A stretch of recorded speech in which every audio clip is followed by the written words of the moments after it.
Essa daqui é uma pederneira de sílex. Pederneira porque ela serve para fazer fogo.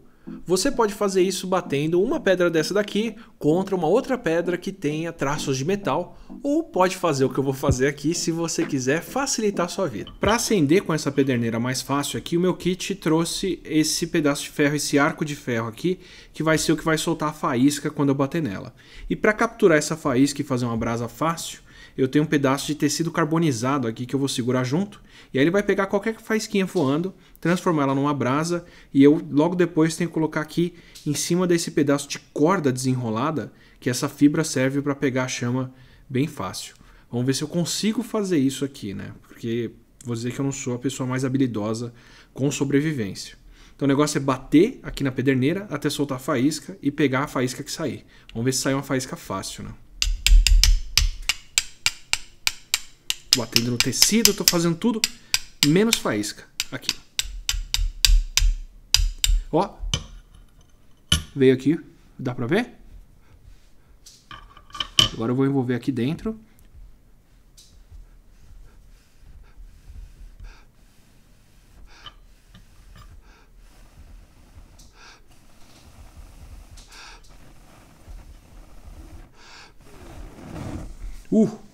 Pronto.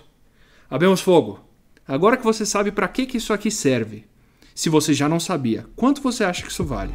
Eu paguei R$ 88 nela, ou melhor, no kit dela, com um pedaço de ferro e com um pouquinho de corda que vai pegar fogo, mais a entrega. Talvez seja um pouco caro para fazer uma coisa que um fósforo faria para mim, só que quanto você acha que uma rocha pederneira dessas podia valer para alguém na pré-história?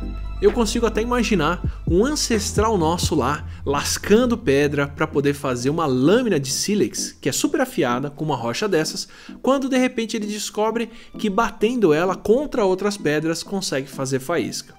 O sílex em si é tão bom para fazer pontas afiadas que ele consegue inclusive arranhar o ferro e por isso que ele arranca as faíscas. E quem descobriu isso cedo arrumou um novo jeito de fazer fogo que não depende de ficar raspando um graveto contra o outro.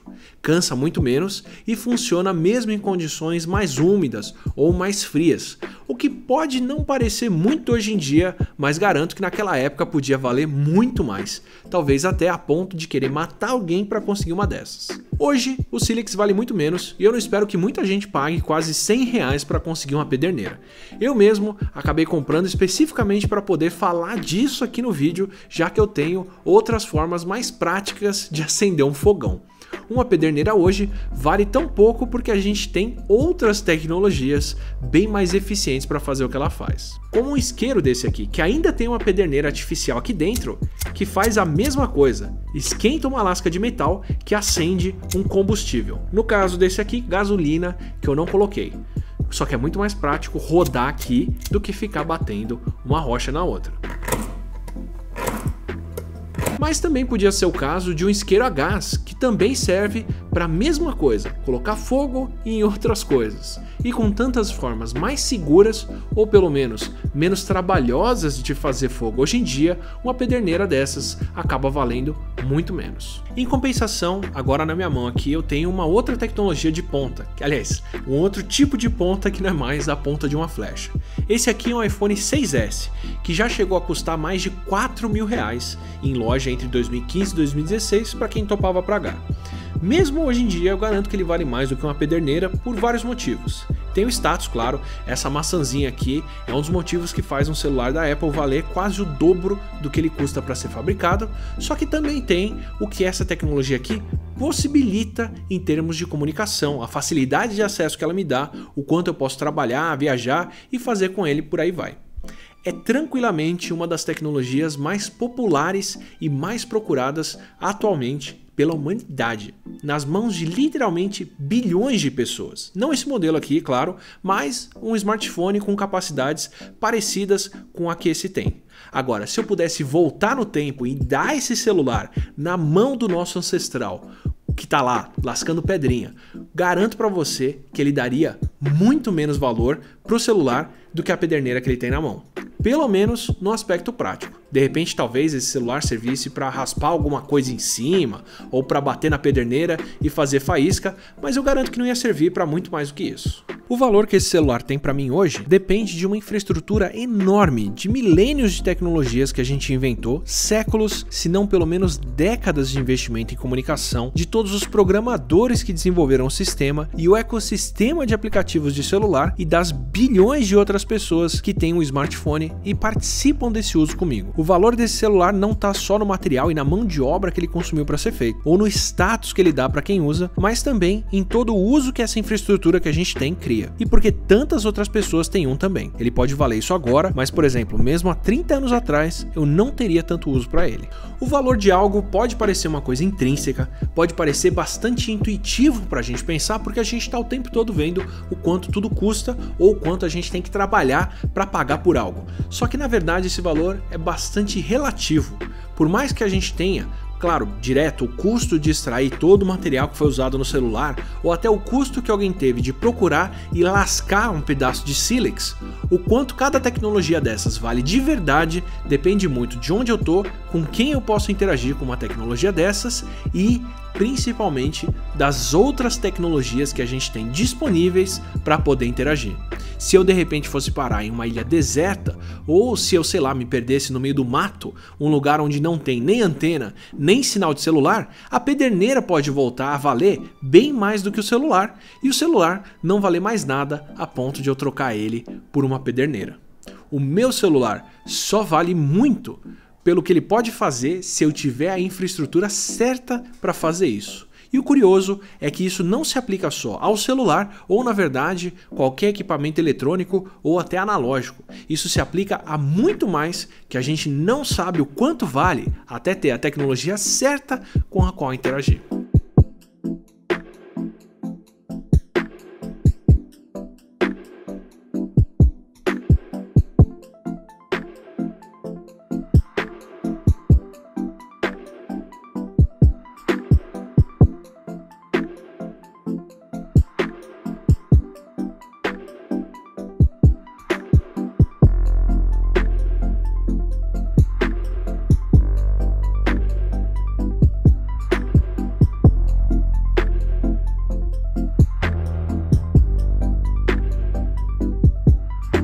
Por exemplo, quanto você acha que vale uma cobra jararaca na sua mão?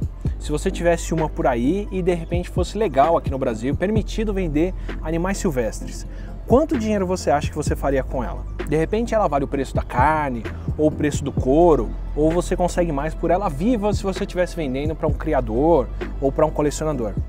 Mas para muita gente ela não vale nada, ou até, dependendo da situação, é um prejuízo ter uma jararaca por perto. Não é nada difícil da gente imaginar alguém numa situação em que está pagando para poder tirar e se livrar de uma delas ou de várias.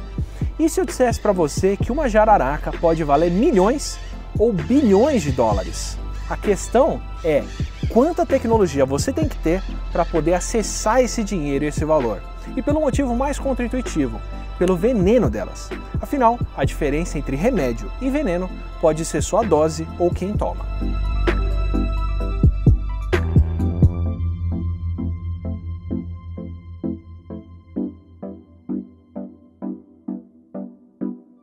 Bom, estou aqui no Instituto Butantan com o Sábio Santana, que é um pesquisador aqui do Instituto Butantan, no meio dessa coleção de cobras, de serpentes, na verdade. Esse é o termo mais amigável de se falar aqui no Butantan, mas de cobras, jararacas principalmente, né? É o que a gente mais tem por aqui.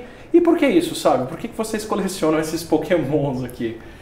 Nós temos um plantel, né, de cerca de 1000 serpentes, aqui todas elas peçonhentas.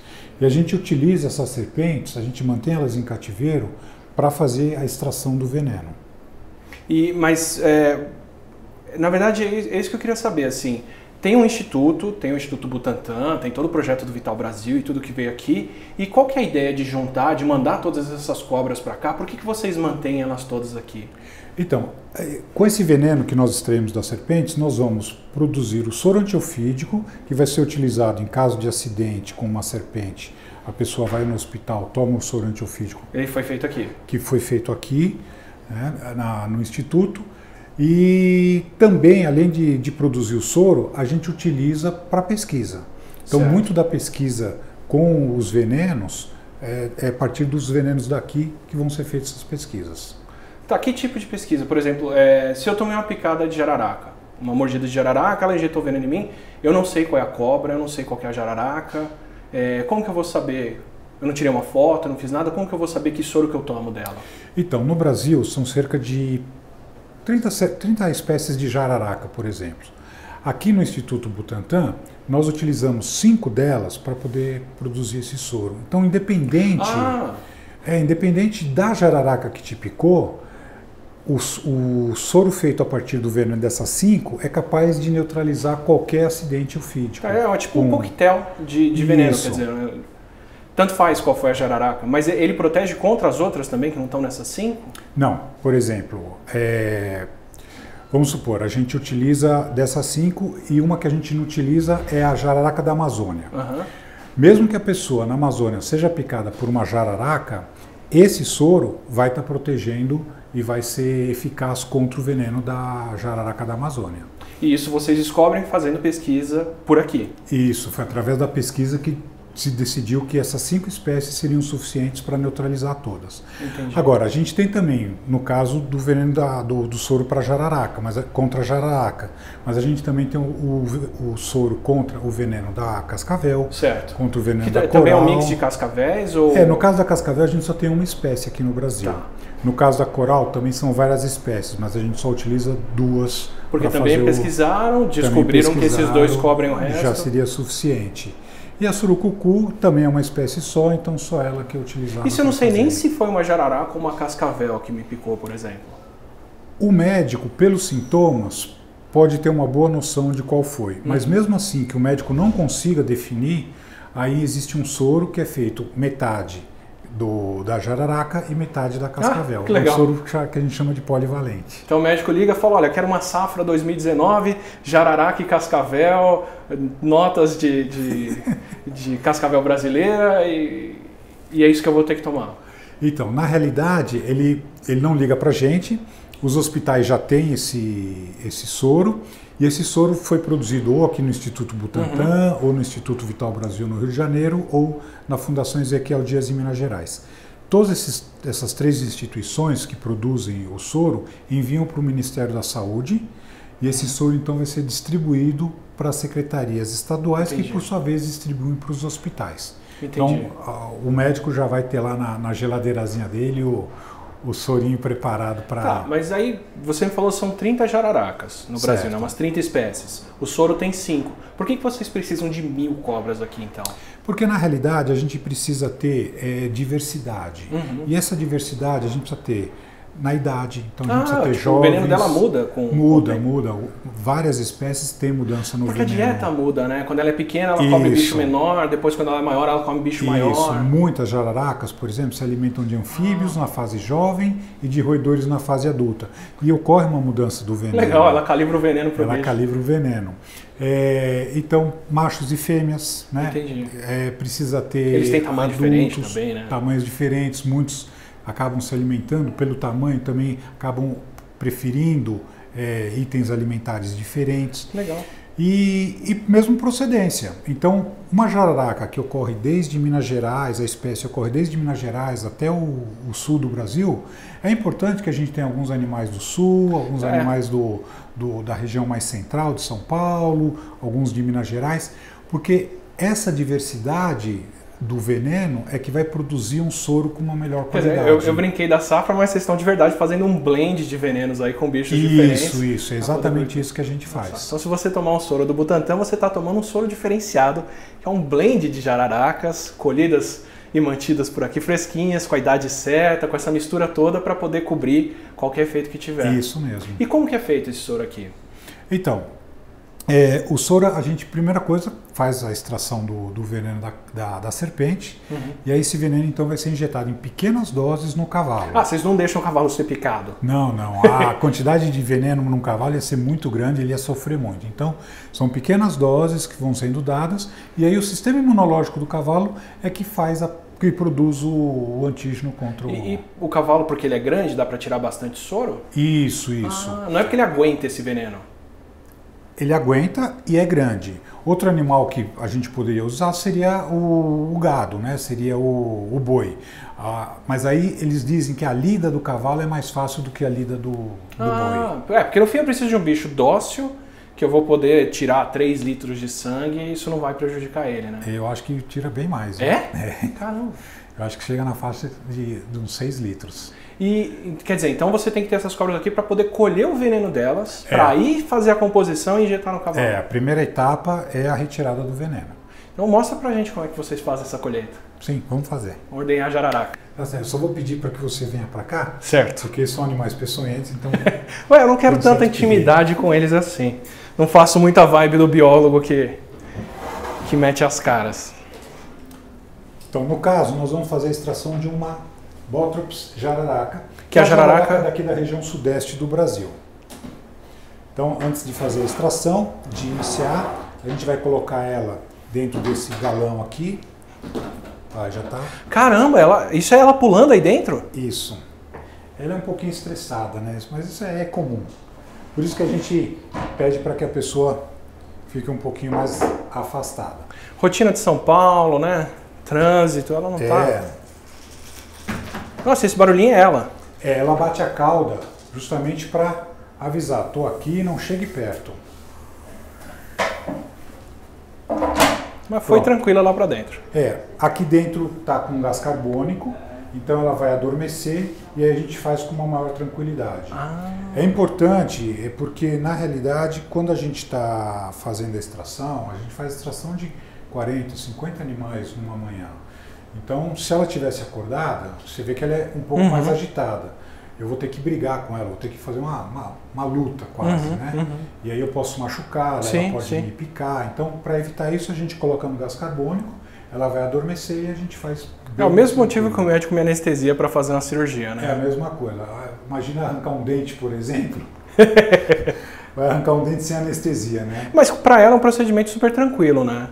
Já foi feito até um trabalho e a gente viu que os animais que passam por esse sistema, né, o estresse deles acaba sendo bem menor do que se fosse feito... eu digo, a própria extração, né, o processo de tirar o veneno e tudo é meio que o que ela faz com a presa normalmente, né? Então eu vou puxar ele aqui. Então já deu tempo suficiente para a serpente adormecer. Ela já está macarrão mole. Isso.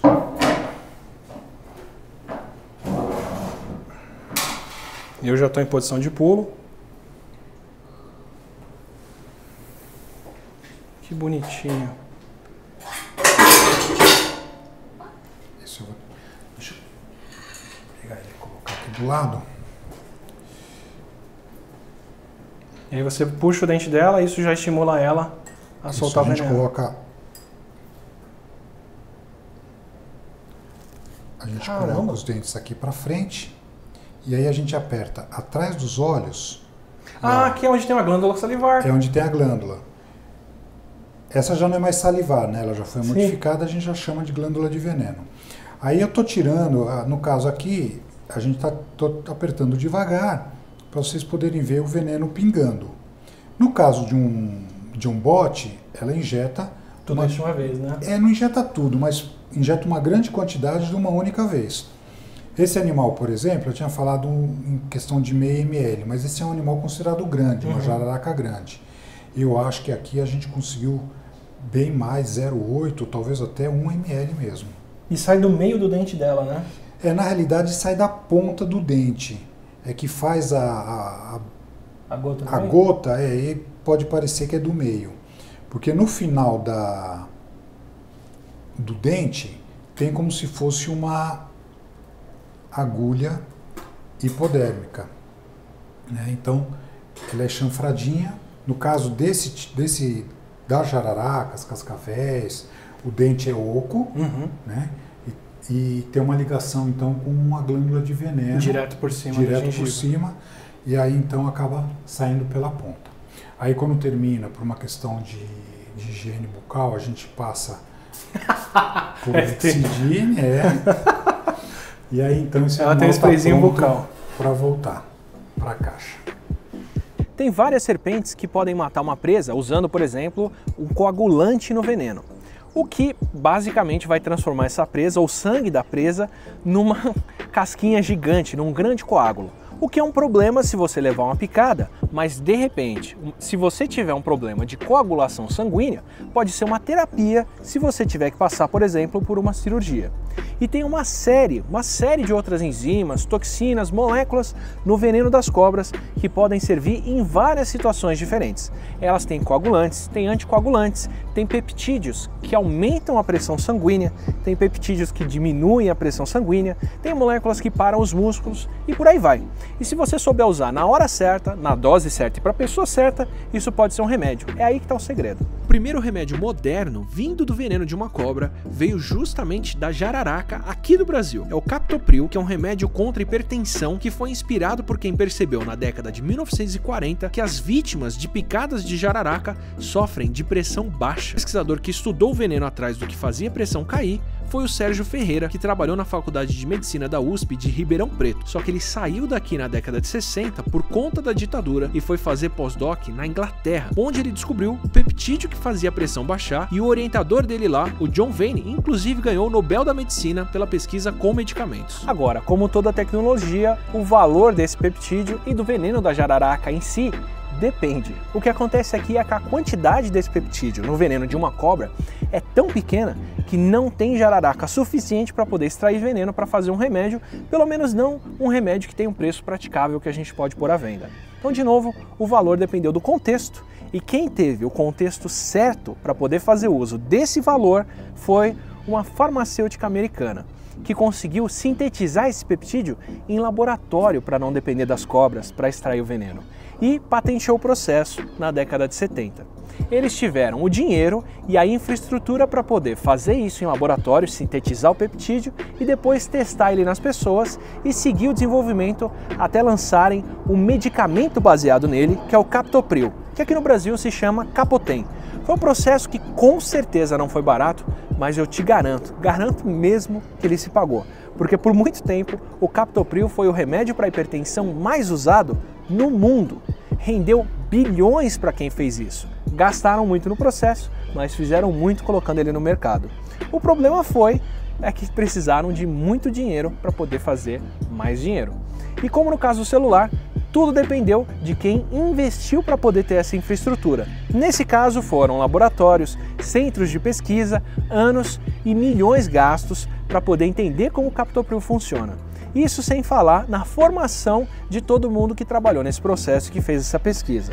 E o mesmo vale para a gente poder entender quais são os princípios ativos de uma série de outras coisas, de uma planta, de um fungo, de bactérias e por aí vai. No caso do Captopril, quem desenvolveu isso, quem fez esse processo, desenvolveu o medicamento, testou e ficou com lucro foi uma empresa americana, apesar inclusive de tudo ter começado por aqui. E esse é o ponto, na verdade. A gente tem no Brasil uma fonte potencial desse tipo de riqueza incalculável. Os Estados Unidos, nesse caso, conseguiram fazer isso com a jararaca que veio de cá. Imagina quantas outras plantas, animais, fungos, bactérias, algas, quanta biodiversidade a gente não tem aqui no Brasil que podia fornecer cada uma delas dezenas ou centenas desses princípios se a gente estiver preocupado em saúde, por exemplo. Que esses venenos, eles são compostos de muitas moléculas e são misturas incríveis, assim, e são tão incríveis que às vezes você tem ações antagônicas até, eles podem ser ativadores e inibidores, entendeu? Então, assim, é muito interessante se entender e conhecer a complexidade desses venenos. Tecnologia em pesquisa, nós temos muita tecnologia em pesquisa. Nossos parques de equipamentos, nós somos globalizados, a gente tem os mesmos equipamentos que todos os lugares do mundo. Mas a gente tem ainda algumas coisinhas que nós precisamos terminar. Então, assim, nós somos capazes de fazer boas pesquisas, nós pontuamos, nós publicamos muitíssimo bem já, né? O Brasil, claro que precisa melhorar e tudo, mas nós conseguimos fazer isso. O que nós não estamos ainda, a gente não está conseguindo muito fazer, é fazer a virada de sair da bancada e virar um produto efetivamente. A gente tem muito conhecimento, a gente tem condição de fazer E é uma questão de decisão, de focar em que infraestrutura efetivamente a gente deveria investir, de focar em determinada infraestrutura para a gente ter essa capacidade no país. Inovação sem infraestrutura não existe. Quer dizer, o que pega pesada em inovação é você focar, você ter condição, você trabalhar dentro do regulatório e ter infraestrutura. Se você não tiver infraestrutura, você não roda. Quer dizer, você tem que estar na fronteira do conhecimento e tem que estar com o parque na fronteira daquilo que está sendo feito. Por isso a inovação. Pense que nós somos um dos maiores países do mundo, né, em termos de biodiversidade. Quer dizer, quanta coisa que a gente pode fazer utilizando essa biodiversidade. Você está falando assim, nós estamos falando em venenos, animais, mas você tem plantas, você tem N outras coisas, você tem todo o mar, né? Então, é muita biodiversidade que nós podemos explorar e a gente pode vencer, a gente pode pular barreiras, acho que a gente pode ficar muito rico, rico em todos os sentidos, né? Se a gente for falar em serpentes, a gente tem cerca de 370 serpentes aqui no Brasil. Nem todas elas produzem uma substância tóxica. Mas existem várias que, mesmo que não sejam consideradas de perigo para o ser humano, por exemplo, como uma cobra verde, né, que é do gênero Philodrias, ela produz uma substância tóxica. Então, se a gente for pensar hoje, a gente trabalha o quê? Cerca de 27 a 30 jararacas aqui no Brasil. Mais ou menos um número parecido de corais. Então, só aí você já tem quase 60 espécies com um veneno muito forte, atuante, e cada veneno com uma quantidade enorme de proteínas que vão causar o acidente. Se conhece muito sobre essas proteínas, mas ainda tem muito para se conhecer. 30 espécies estão consideradas, de alguma maneira, ameaçadas de extinção, ou criticamente ameaçadas, ou em vulnerabilidade. E dessas 30, 25 são endêmicas do Brasil, ou seja, só ocorrem em território brasileiro. Tanto esses animais que ocorrem em ilhas, como normalmente em enclaves em certas regiões. Por exemplo, a Mauriciensis é uma jararaca nova, que recentemente foi descoberta, né? Quando digo recente, em 2010 mais ou menos. É bem recente. É bem recente. E ela está no enclave, no meio da região do Nordeste, da Caatinga, o enclave em que ela se encontra. Essa região está cercada por Caatinga e uma pressão humana muito forte. E esse é o grande problema de todas essas espécies ameaçadas. Quer dizer, a pressão humana, né, destruindo o habitat, destruindo o ambiente, que pode causar... você tem muito na Caatinga, na região central do Brasil, a questão da araucária no Paraná, que foi muito destruída. Então tem espécies, por exemplo, como a cotiara, que é um animal hoje em dia, né, com uma certa vulnerabilidade. Então esses acabam sendo os grandes problemas. Porque na realidade o que a gente sabe é muito, muito pouco. Das jararacas um pouco mais do veneno, mas dessas outras serpentes que eu havia comentado, serpentes que não causam um acidente grave, mas que têm uma substância tóxica, dessas daí praticamente não se sabe nada. E é um campo muito rico, né? Muito rico porque, assim, não causa um envenenamento muito forte, mas causa um edema, causa um pouco de dor. Então, assim, o que está causando, né? Qual que é o mecanismo que isso está acontecendo? A gente não sabe.